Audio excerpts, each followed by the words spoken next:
Olá, aqui é o Wellington novamente para mais uma aula de endodontia e hoje eu vou falar sobre urgências em endodontia. Certamente, dentre as atribuições do cirurgião dentista, uma das mais nobres e importantes refere-se à promoção do alívio da dor do paciente.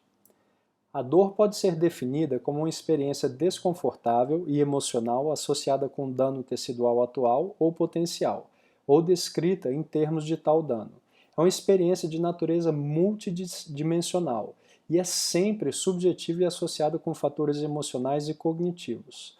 Hoje é plenamente aceito que a dor é muito mais do que a mera atividade no nociceptor e caminhos nociceptivos do sistema nervoso suscitados por um estímulo nocivo. A dor é invariavelmente um estado psicológico e pode ser reportada na ausência de dano tecidual ou qualquer outra causa patofisiológica aparente. Resumidamente, eu defino a dor como uma experiência pessoal e intransferível de desconforto associado a danos teciduais ou ainda de origem psicogênica. A dor de origem pulpar ou periapical corresponde a aproximadamente 90% dos casos de urgências em consultórios odontológicos, exigindo muitas vezes atendimento em finais de semana, feriados ou em horário não comercial para intervenção endodôntica e alívio da sintomatologia dolorosa. Assim como vocês estão vendo nessa foto aqui do lado, onde eu fiz um atendimento ontem, que foi sábado, eu estou gravando essa aula num domingo, ontem, sábado à tarde, no final de semana, no horário não convencional, não comercial, eu tive que comparecer ao consultório para fazer o atendimento de uma paciente que estava com a dor intensa, espontânea, o diagnóstico foi de pulpite sintomática, e a gente tem que prestar esse atendimento. Caso eu não estivesse aqui, o mínimo que eu deveria e poderia fazer pela paciente que me procurou, por algum contato telefônico, pela internet, enfim. O paciente me localizou, mas eu não posso atender, eu tenho obrigação de encaminhar ela para algum colega competente para prestar tal atendimento. Tá? E essas urgências elas não marcam hora, dor não tem hora para acontecer. Então nós, como profissionais de saúde, devemos estar disponíveis para os nossos pacientes. Uma urgência endodôntica ocorre quando a dor ou edema oriundo de algum processo inflamatório ou infeccioso dos tecidos pulpares ou periapicais. Os principais quadros clínicos associados à dor aguda, considerados como urgências endodônticas verdadeiras, são a pulpite sintomática, que alguns conhecem e classificam como pulpite irreversível. A gente vai falar mais sobre essa nomenclatura de diagnóstico nas aulas de diagnóstico, então fiquem atentos aí ao canal, aqui no blog. A periodontite apical sintomática infecciosa, o abscesso periapical sem fístula, seja ele fase 1, que é o abscesso inicial, onde a coleção purulenta está confinada no espaço do ligamento periodontal, ainda não tem edema, o máximo que o paciente percebe na fase 1 é a sensação de dente crescido, se ele tem um antagonista, às vezes o dente toca antes do que os outros. A fase 2 é o abscesso em evolução, onde você já tem um edema, mas não tem ponto de flutuação, então a coleção purulenta na fase 2 está confinada ou está por baixo do periósteo, então está subperiostal, e na fase 3, que é o abscesso periapical sem fístula evoluído, onde a coleção purulenta já está submucosa ou subepitelial, onde você já tem um edema com ponto de flutuação. Na fase 2 você tem um edema sem ponto de flutuação. Existem outras urgências endodônticas que não serão discutidas nessa aula. Essas urgências estão relacionadas às lesões dentárias traumáticas, a dentes que foram submetidos a um tratamento endodôntico anterior e a exacerbações endodônticas que podem ocorrer entre as sessões do tratamento endodôntico. Naturalmente, há também vários tipos de dor facial que têm uma origem não odontogênica, que serão descritas em aulas futuras. Outro ponto a se destacar é que não utilizo os termos agudo e crônico para a classificação clínica das alterações pulpares e periapicais. E isso é discutido também em outra aula específica de diagnóstico. Esses termos têm etimologicamente a mesma origem. O primeiro vem do latim, o agudo vem do latim, e crônico vem do grego, e ambos os termos estão relacionados a tempo. Histologicamente, uma inflamação aguda tem predominância de células polimorfonucleares, enquanto a inflamação crônica tem predominância de células mononucleares.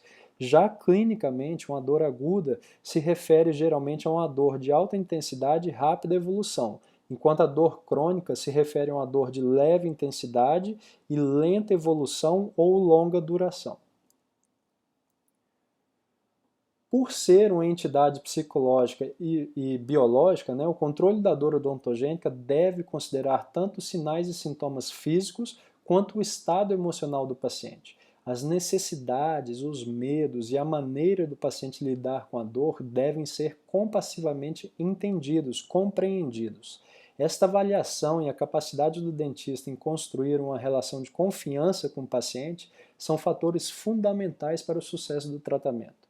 As etapas metódicas para determinar um diagnóstico preciso, com base na avaliação da queixa principal do paciente, na revisão da sua história médica e nos protocolos usados para um diagnóstico objetivo e subjetivo, estão detalhadas nas aulas de diagnóstico.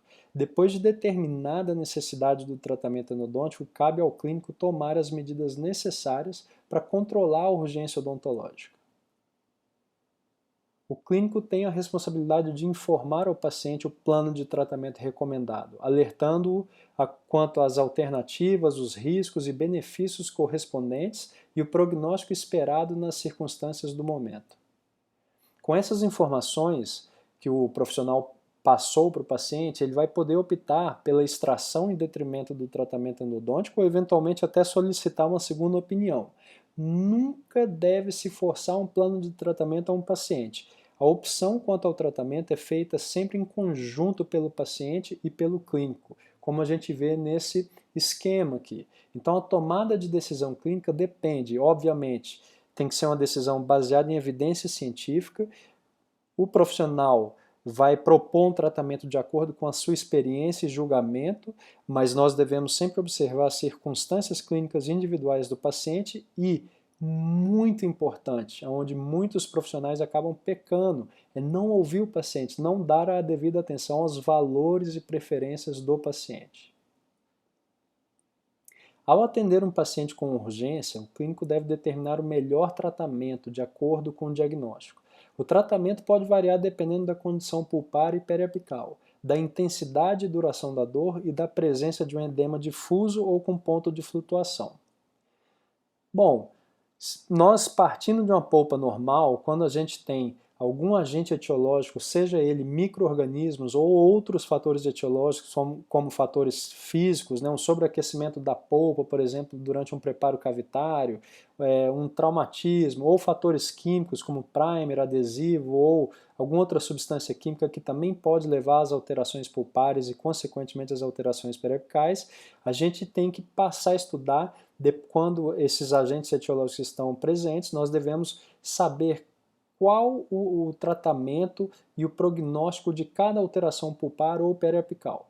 Então, a primeira alteração pulpar que nós vamos ver aqui é a mais discreta de todas, é a pulpalgia hiperreativa, que geralmente é um quadro de dor provocada. Você tem uma cavidade fechada e não tem dor espontânea. O máximo que o paciente relata é uma dor, uma sensibilidade com frio e quente. Geralmente, o tratamento da pulpalgia hiperreativa vai ser apenas uma proteção do complexo dentino-pulpar, ou seja, se você tem uma área de recessão gengival ou uma restauração fraturada com dentina exposta, você vai apenas fazer a proteção daquela região onde você tem a dentina exposta, né? E geralmente você pode fazer isso com material de preferência, ionômero de vidro ou resina, e vai conseguir resolver a situação. Tá? Então, pulpalgia hiperreativa, você tem dor provocada, cavidade fechada, e o tratamento é apenas a proteção do complexo dentino pulpar. Evoluindo ainda mais, caso essas alterações pulpares não sejam tratadas a tempo, nós podemos ter um quadro também de pulpite assintomática. A pulpite assintomática seria, nós podemos traduzir como pólipo pulpar, tá? Então, nós temos uma hiperplasia da polpa, geralmente uma cavidade aberta, portanto, e dor provocada. Por incrível que pareça, o pólipo pulpar ele não dói espontaneamente. E o paciente vai sentir dor se cutucar, se mexer naquele pólipo. Aí sim ele tem dor. A pulpite assintomática ou pólipo pulpar, você pode fazer tanto a pulpotomia quanto a pulpectomia como tratamento dessa alteração pulpar, ok? Isso vai depender das condições da polpa, se nós temos um sangramento vermelho vivo, a consistência dessa polpa e condições de restaurar o dente sem a necessidade de retentor intrarradicular. Se você precisa instalar algum retentor intrarradicular, algum pino, aí você obviamente tem que fazer o tratamento endodôntico radical, não dá para fazer a pulpotomia, ok? Mas se nós temos uma pulpite sintomática, onde nós temos uma cavidade fechada e agora sim, dor espontânea, intensa, nessa pulpite sintomática, que alguns conhecem como pulpite irreversível, aqui sim a gente vai ter que partir para um tratamento endodôntico, uma intervenção endodôntica, o mais rápido possível, porque geralmente o paciente manifesta uma dor realmente intensa e desconfortável, que muitas vezes paralisa até suas atividades profissionais, né, atrapalha bastante. Então a intervenção tem que ser imediato, o mais rápido possível, tá? O tratamento pode ser inclusive uma pulpotomia também, desde que, como eu falei anteriormente na pulpite assintomática, essa polpa tenha condições, né? Então o sangramento vermelho vivo, uma polpa consistente, com condições de restauração sem necessidade de retentor, pode ser feita pulpotomia. Ou então, o que é mais comum é partir já direto para uma pulpectomia e um tratamento endodôntico convencional. Caso não tratado, essas alterações pulpares podem evoluir para necrose pulpar. Havendo necrose pulpar, geralmente eu nunca marco meu diagnóstico apenas como necrose pulpar. Lá no meu prontuário, se houve necrose pulpar, eu já considero que tem alguma alteração periapical associada. Se tem alteração periapical associada, a gente vai ver os quadros que compõem todas essas alterações periapicais. Eu devo saber prevenir, tratar essas alterações periapicais quando elas estão instaladas. Bom, a mais tranquila de todas, vamos dizer assim, seria a periodontite apical assintomática. Como vocês estão vendo, periodontite, né, o sufixo it quer dizer inflamação, então periodontite seria uma inflamação do periodonto, apical na região periapical e assintomática, ou seja, a periodontite apical assintomática não tem dor. Se não tem dor, né, geralmente não é um quadro de urgência verdadeira, tá? Então, geralmente o paciente não vai te procurar ali queixando de dor quando tem uma periodontite apical assintomática, tudo bem? Então, se não tem dor, o teste de vitalidade pulpar geralmente é negativo, né, nas alterações pulpares, seja na pulpalgia hiperreativa, pulpite assintomática ou pulpite sintomática, o teste de sensibilidade pulpar, ele geralmente responde positivamente. Na necrose pulpar e nas alterações periapicais, geralmente você vai ter TVP negativo, teste de vitalidade ou teste de sensibilidade pulpar negativo. Então, periodontite apical assintomática você vai ter geralmente um TVP negativo, não tem dor espontânea, radiograficamente você pode ter ou não a rarefação óssea periapical difusa ou circunscrita, e o tratamento vai ser a penetração desinfetante com o uso de medicação intracanal. Sempre que eu lido com necrose pulpar, eu considero que tem uma infecção em decorrência disso, né? A gente não aceita a ideia da necrose asséptica, né? Ela pode até ocorrer ali originalmente não por um fator etiológico microbiano, né? Pode acontecer um fator etiológico físico ou químico, mas depois da polpa completamente necrosada, com certeza vai haver a colonização do canal radicular, ok? Isso a gente vai discutir também em aulas futuras aí de microbiologia. Então, a periodontite apical assintomática você trata com penetração desinfetante e medicação intracanal. Já a periodontite apical sintomática traumática, a gente tem que ter bastante cuidado porque a gente presume, olha só, eu tenho uma inflamação do periodonto na região periapical, sintomática, então tem dor e é traumática, ou seja, não é causada por micro-organismos.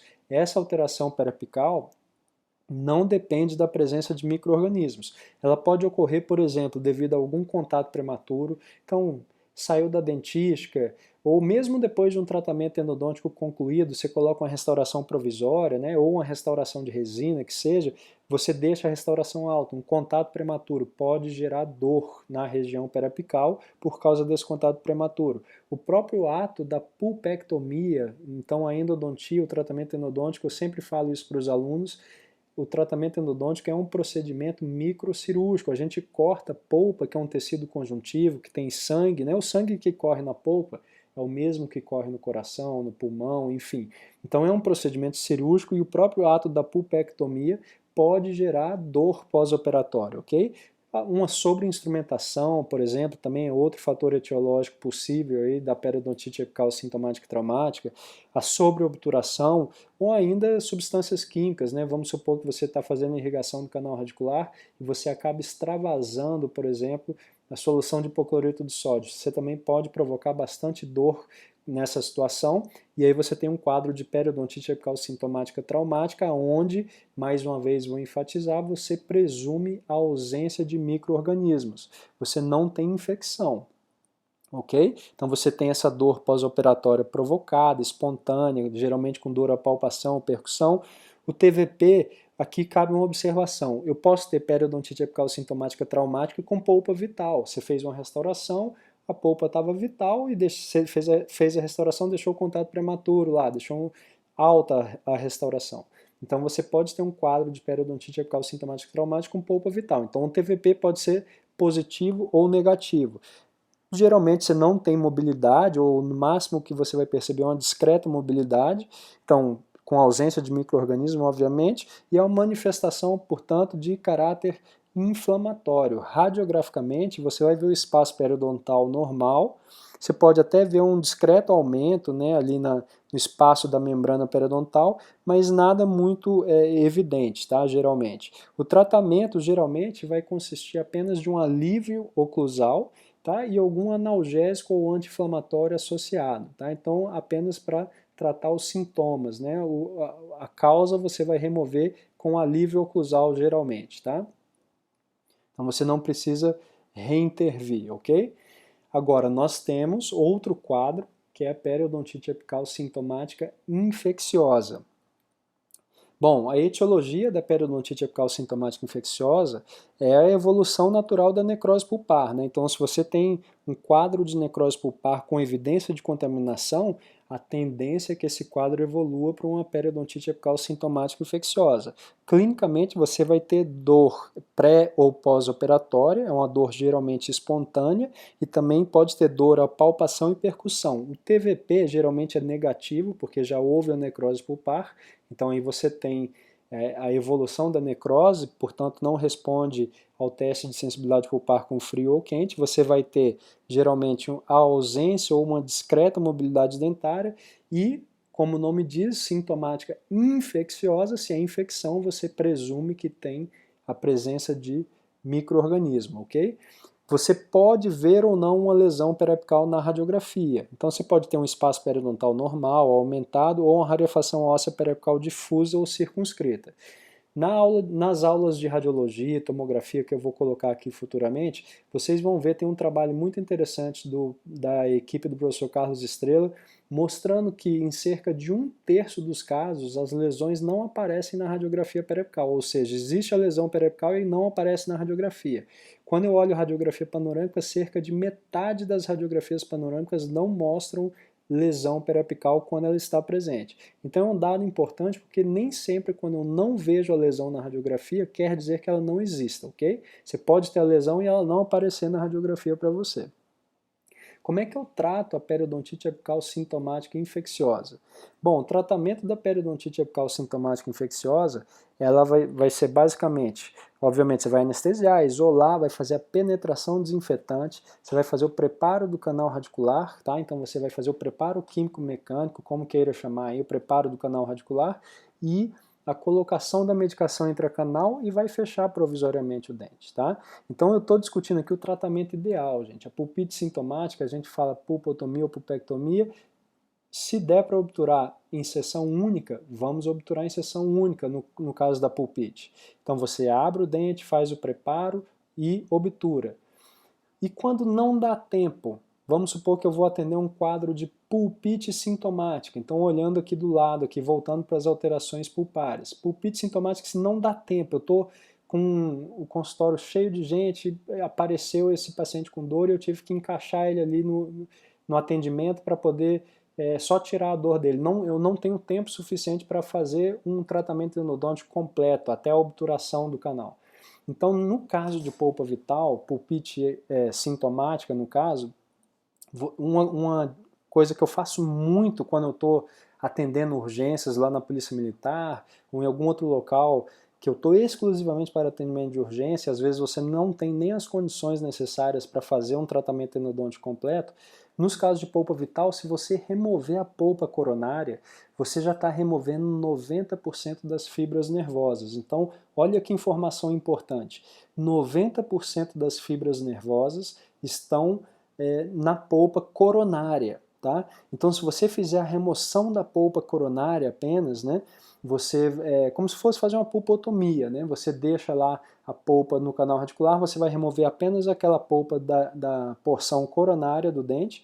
Se você remover apenas aquela porção coronária da polpa e colocar ali, depois a gente vai discutir isso também nas aulas de tratamento conservador, tá? De pulpotomia, mas você remove a polpa coronária e coloca um antibiótico e corticoide lá, que é o otosporin, tá? Que é uma solução otológica que particularmente os otorrinolaringologistas quase não usam, mas que serve muito bem para esses quadros de inflamação pulpar. Então, se eu não tenho tempo de fazer o tratamento endodôntico, eu removo a polpa coronária, coloco uma bolinha com otosporin e selo o dente provisoriamente com o material que você quiser, oxizincogenol, IRM, ou de preferência ionômero de vidro ou até resina composta, e o paciente conclui aquele tratamento endodôntico depois de no máximo 7 dias. E na periodontite apical sintomática infecciosa, o tratamento ideal é fazer o preparo total do canal radicular, então o ideal é você ter tempo para atender esse paciente, fazer abertura, preparo cervical, exploração, preparo cervical, odontometria, preparo do canal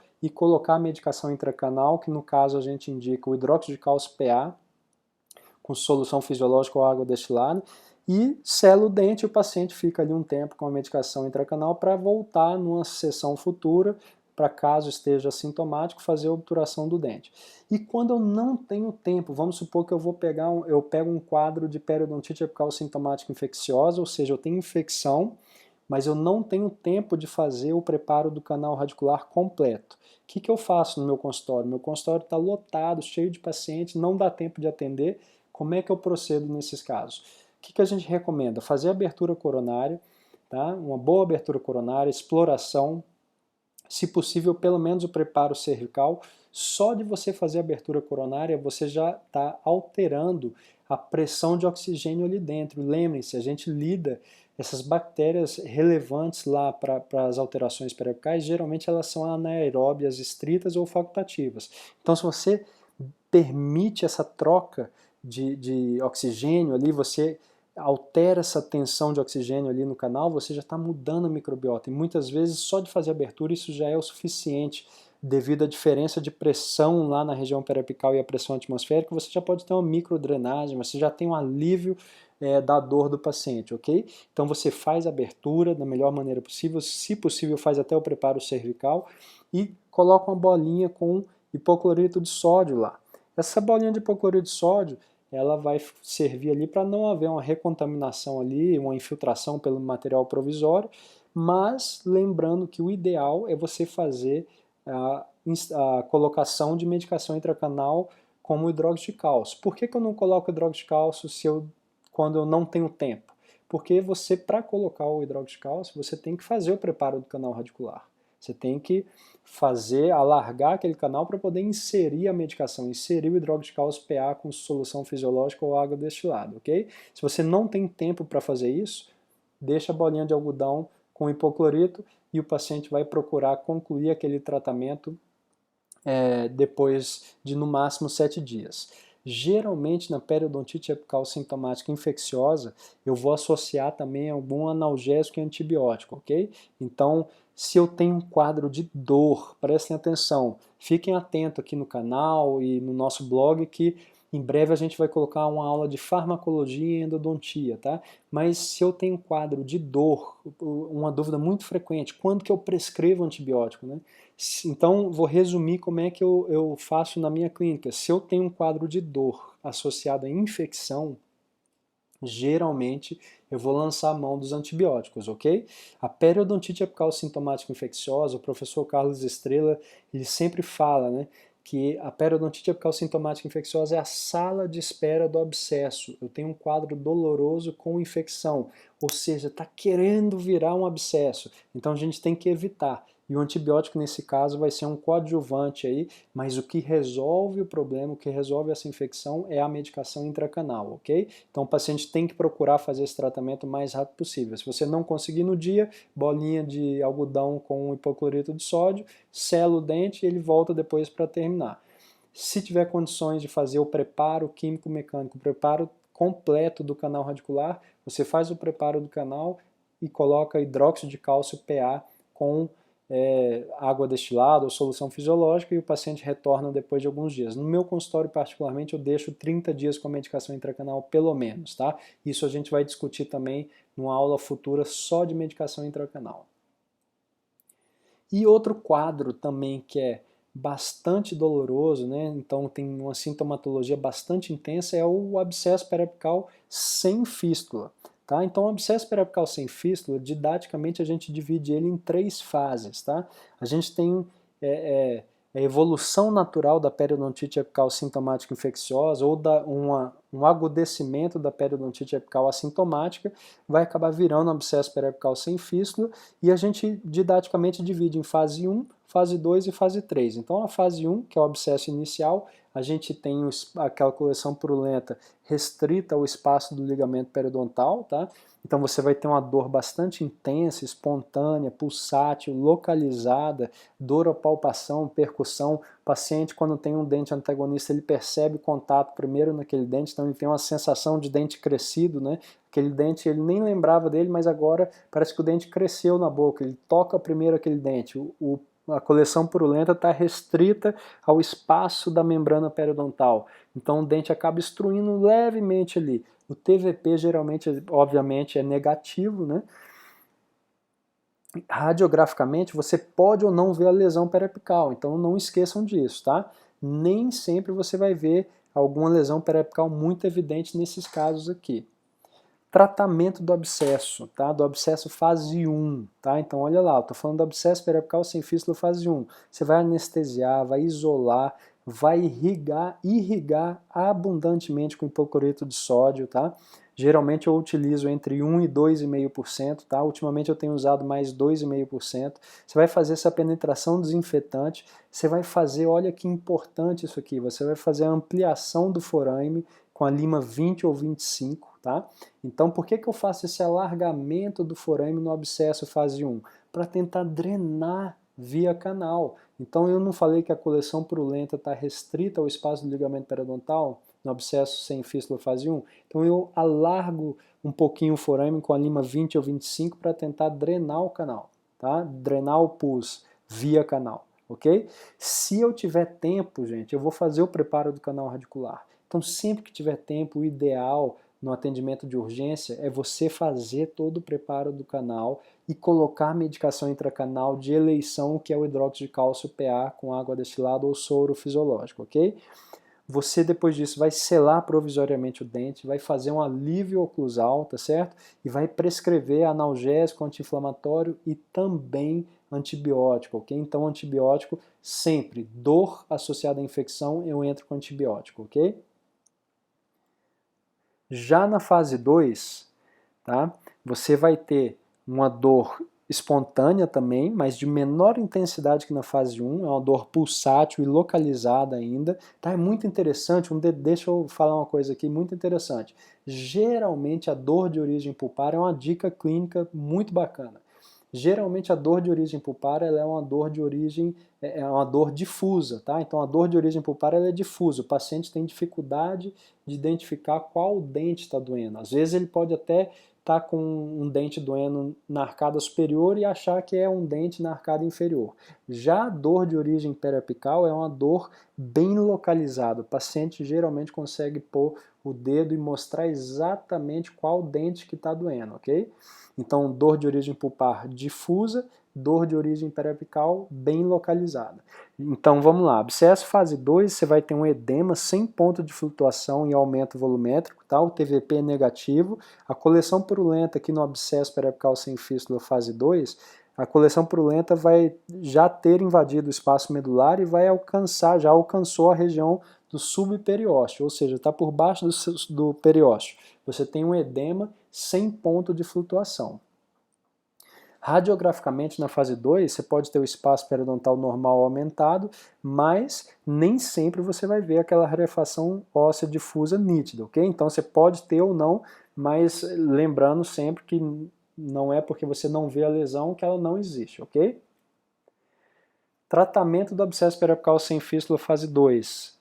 é o mesmo praticamente da fase 1. Então você vai anestesiar, isolar, vai irrigar abundantemente com hipoclorito de sódio entre 1 e 2,5%, vai fazer essa penetração desinfetante, ampliação do forame, tá? Com a lima 20, 25, vai fazer o preparo do canal radicular, tá? Se possível, fazer todo o preparo do canal radicular e colocar o hidróxido de cálcio PA com soro fisiológico ou água destilada. Alívio oclusal, prescrição de analgésico, anti-inflamatório e antibiótico. Então vejam que abscesso periapical sem fístula fase 1 e 2, o tratamento é o mesmo, tá? Agora, o ideal é você fazer o preparo do canal e colocar o hidróxido de cálcio. E se não der tempo, mesma coisa da periodontite apical sintomática infecciosa. Tenta pelo menos fazer até ampliação do forame com a lima 20 e 25. Então, abertura, irriga bastante com hipoclorito, abre, isola, irriga abundantemente com hipoclorito, faz essa penetração desinfetante e ampliação do forame com a lima 20 e 25.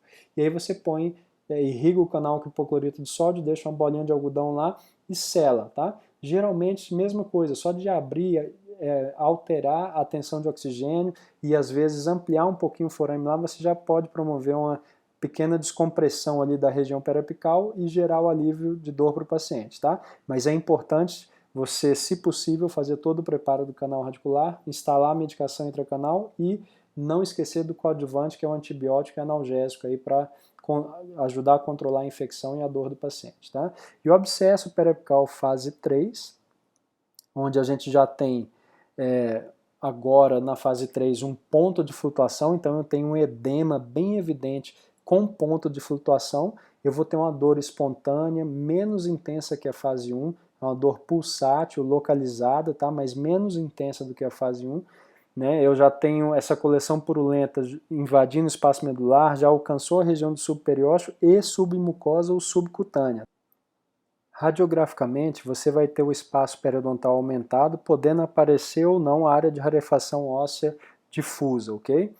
O tratamento do abscesso periapical sem fístula fase 3 é quase o mesmo da fase 1 e 2, só que tem algumas diferenças. Aqui eu vou fazer anestesia, abertura coronária, isolamento absoluto, irrigar abundantemente com hipoclorito de sódio, vou fazer a minha penetração desinfetante, ampliação do forame com lima 20 ou 25, assim como nas outras duas fases.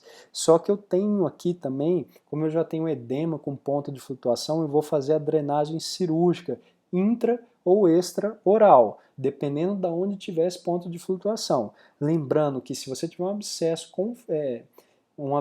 um edema com ponto de flutuação extra-oral, você tem que avisar o paciente que pode ficar alguma cicatriz depois da drenagem daquele abscesso, ok? É muito importante avisar isso para o paciente, porque às vezes você faz a drenagem, resolve a infecção, mas deixa uma cicatriz que pode incomodar bastante o paciente se for em alguma região estética, ok? Então você tem que fazer a drenagem cirúrgica, porque você já tem um ponto de flutuação, então você vai fazer a incisão, a divulsão dos tecidos com bastante cuidado, tá? Você vai fazer a colocação de dreno, tá? Geralmente a gente usa ou lençol de borracha autoclavado ou uma luva cirúrgica, né? A gente corta um pedaço ali de um dos dedos da luva e sutura isso nas bordas ali da fístula cirúrgica, ok? Que você vai ter feito a incisão, né? Para poder drenar e, se possível, você vai fazer o preparo do canal radicular também e colocar a medicação intracanal já nesse atendimento de urgência. E da mesma maneira, alívio oclusal e prescrição de analgésico ou anti-inflamatório e antibiótico. Então lembre, infecção e dor, uso antibiótico, ok? Então esse é o tratamento, a diferença para a fase 1 e 2 é que aqui na fase 3 você faz a drenagem cirúrgica e instala o dreno. Drenagem cirúrgica pode ser intra ou extraoral, ok?